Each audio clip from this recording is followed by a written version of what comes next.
So I'm down here at the shop today helping James, but before we step back there and see what he has going on, I just wanted to welcome the new supporters to our supporter group.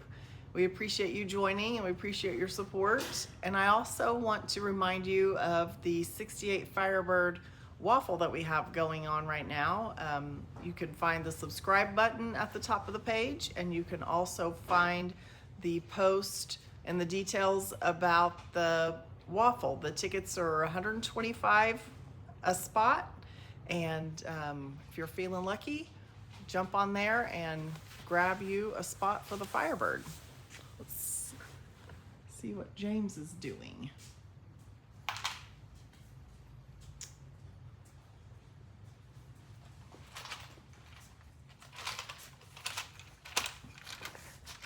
Well, there's Brantley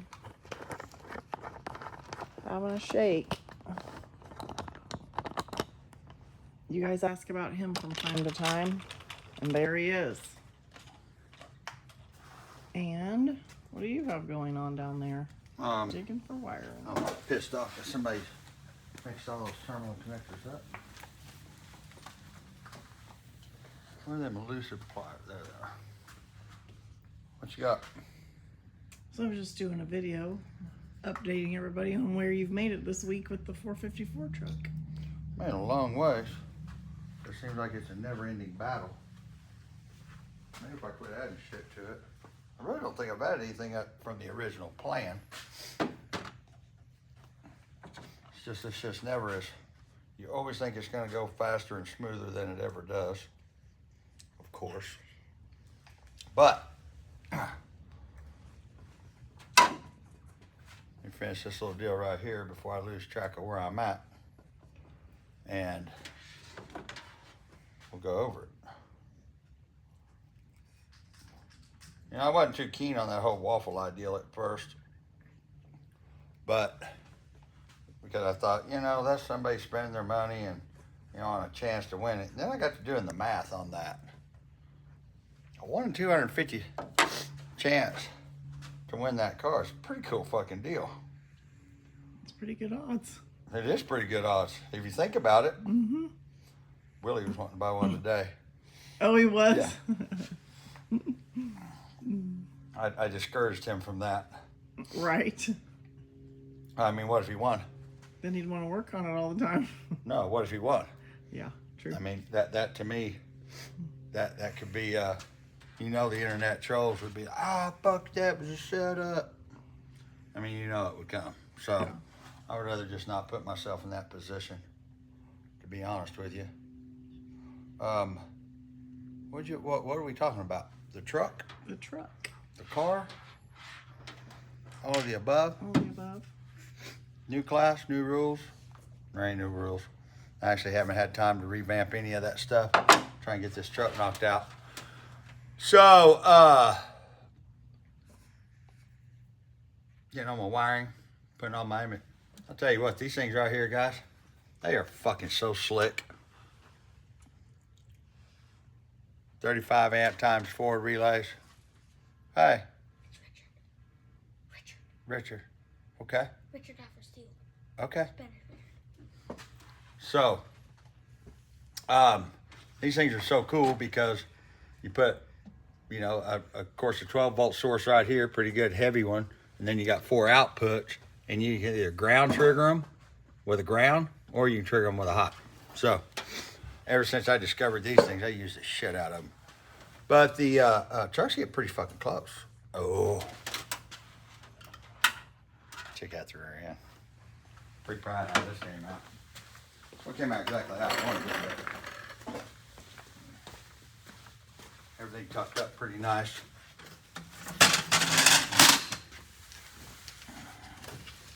Here, let me see it. I'll run it out of there. Okay. So,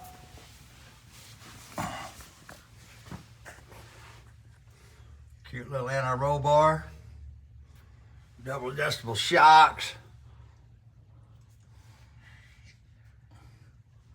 so homemade cross between a little bit of Caltrac, a little bit of Slide-A-Link. So, believe it or not, this truck's only got 60 How many miles it got on it? I think you said the other day 66,000. That's the actual miles on this truck. Shit, I've had the truck, what, 16, 17 years? Yeah, for Something at like that. least 15. So, I'm not the one that cut out the back of the bed. My brother did that. Well, he owned it for a little while. But that was the whole thing with pulling this truck out. It's got it's a cool truck. I mean, it's a super cool little truck. I don't think we've ever even showed anybody the truck, have we? No, not really. It has, 69,055 miles.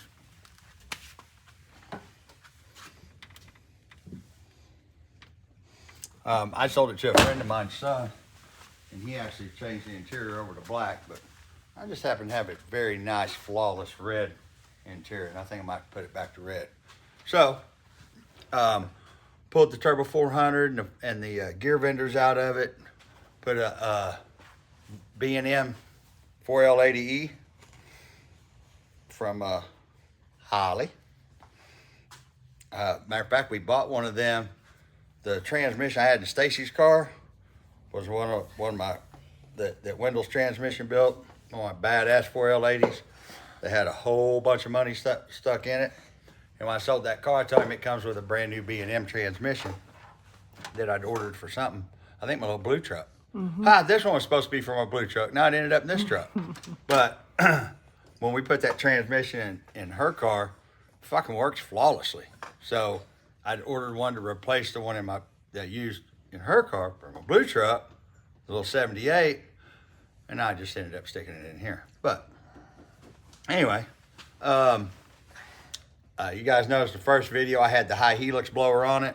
I got to thinking about that, and I thought, you know what? Let's see what the difference is in these two blowers. I think everybody'd like to know anyway. Dave at Nitrous Outlet is redoing my nitrous plates, and he's doing me this on the Camaro. We'd done that methanol nitrous plate combination that was a methanol injection and a nitrous plate.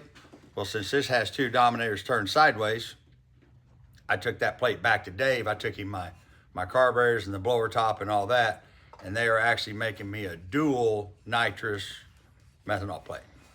So, ought to be pretty freaking cool, which is where all this other relays and all that shit's coming into. Did you switch this over to the cog belt? Yes.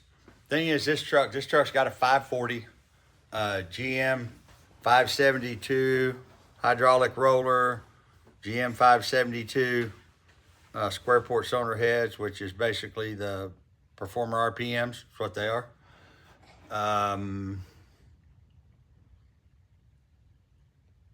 Big end block, Callie's crank, Callie's rods. But it's been in here. I mean, hell, I can't even remember when I put this in here. I mean, we bought it, we put it together, and I don't think you've messed with it since. What? This truck? Mm-hmm. Bullshit. We drove it on the power tour. Well, no, I mean, like, as far as changing anything on it. Oh, no, I've never done this, what I'm doing right now. It's just always had the little blower motor in it. But it's had a 454 and it had a 572, and then I put this 540 in it. Thing is, when I did this 540, this was one of my earlier mistakes that I made it 8.5 to 1 compression, which was stupid. Knowing what I know now, it would have been 10, 10 1/4, 10 1/2. My 55 has the same identical motor, only it's an aluminum block, but everything else is identical, only it's got a set of oval ports, and it made, shit, I don't know, on the same 6 pounds of boost, I think it made 75, 80 more horsepower with a smaller set of heads. But that was one of the reasons way back when, this is the blower I talked about that we never could. The customer got mad because it wouldn't make but 5, 6 pounds of boost.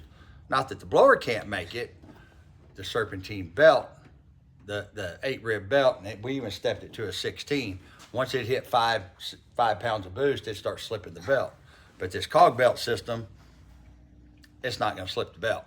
So that's what I also thought about. You know, this thing made like, it was kind of weak to be honest with you.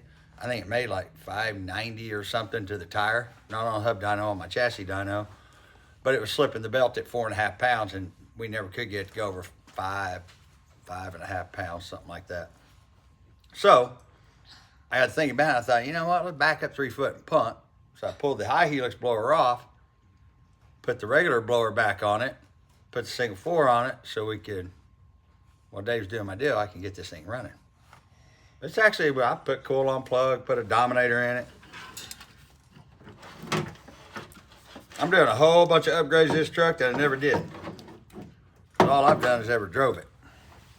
But, make no mistake about it, you could own this truck. Because when I get done with it, I'm probably going to put it up for sale. Silver Truck's fixing to go up for sale as soon as we get the ECU making all my power steering and all that shit working again. And fixing to get some paint slapped on Thunder Bunny and get it. We fixed to have some hot rod trucks for sale. Mm-hmm. Some fast fucking trucks too. Yep. But I want to take this one out for one last rodeo. Turn this bitch up and see if I can't make it work. Yeah. I know I can make it work. The trucks always work great. But I may have done all this fucking work and not work as good. I doubt that. I would not be impressed. I doubt that. But we're fixing to see how much power it makes, and like I said, it's still along lines of, that's the Stealth 4500 with 820 pound injectors in it. So we're still staying along our same lines of what, it's still going to be drivable. You'll be able to drive it anywhere you want to go. It's got 373 gear, 4L80. I actually put a Hayes converter in this. It used to be, no I didn't, did I? I put the ATI converter in this. Put the ATI billet converter in this. Yeah, the green one. Cause no, the black one. Oh. The billet converter. So I want to see once I get this bitch and get it out there and reach over and squeeze the bottom, I'll try to lock the converter.